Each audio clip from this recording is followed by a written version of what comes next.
Hi అండి, welcome to our channel. మనము SA బయోసైన్స్కు related topics చెప్పుకుంటున్నాము. అయితే లాస్ట్ వీడియోలో ఆవాసం కంప్లీట్ చేసుకున్నాము.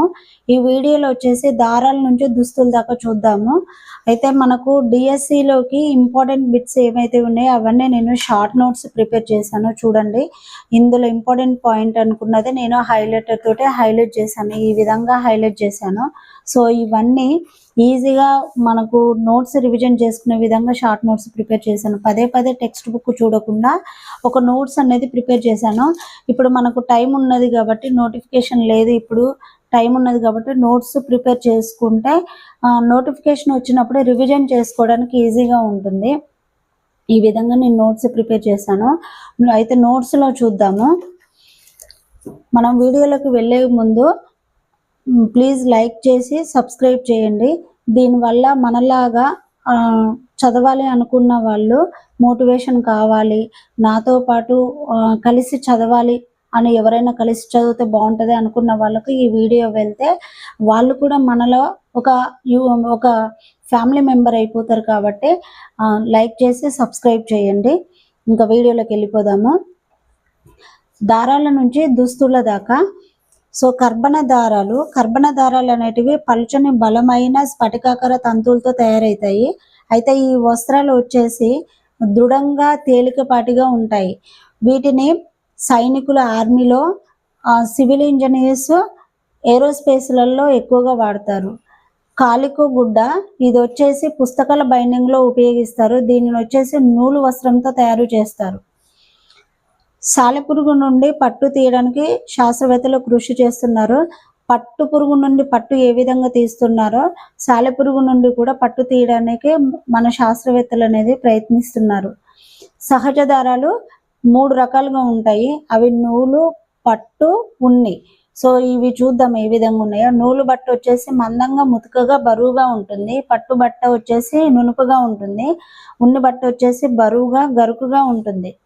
కృత్రిమ దారాలు పాలిస్టర్, టెర్లిన్, నైలాన్, ఆక్రిలిక్. ఇవి వచ్చేసి పెట్రోలియం తోటి తయారవుతాయి. ఆదిలాబాద్, నల్గొండ, వరంగల్ జిల్లాల్లో పత్తి బాగా పండుతుంది. ఇక్కడ నేలలు నల్లరేగడితోటి ఉంటాయి. నెక్స్ట్, వర్షానికి తడవని బట్టల్ని చార్లెస్ మెకింతోష్ అనే శాస్త్రవేత్త తయారు చేశాడు. సో ఒక పత్తిని తీసుకుని పత్తి నుంచి దూది వేరు చేయడాన్ని, అంటే పత్తి నుంచి దూదిని, గింజలను వేరు చేస్తారు. సో ఈ విధంగా గింజలను వేరు చేయడాన్ని జిన్నింగ్ అంటారు. గింజలు వేరు చేసినాక మిగిలిన పత్తిని వచ్చేసి దూది అని అంటారు. PVC full abbreviation polyvinyl chloride. ఇది వచ్చేసి మనకు 8th క్లాస్ ఫిజిక్స్లో దీని గురించి ఉంటుంది. సో ఈ పీవీసీని తయారు చేసింది వచ్చేసి సీమన్. నెక్స్ట్, దూది పీచును ఉపయోగించి నూలు దారాన్ని తయారు చేస్తారు. ఈ ప్రాసెస్నే వడకడం లేదా స్పిన్నింగ్ అంటారు. దీనికోసం ఒక యంత్రాన్ని ఉపయోగిస్తారు. ఆ యంత్రాన్ని చెరక లేదా రాట్నం లేదా తకిలీ అని అంటారు. జనపనారకు మరొక పేరు బంగారు దారం.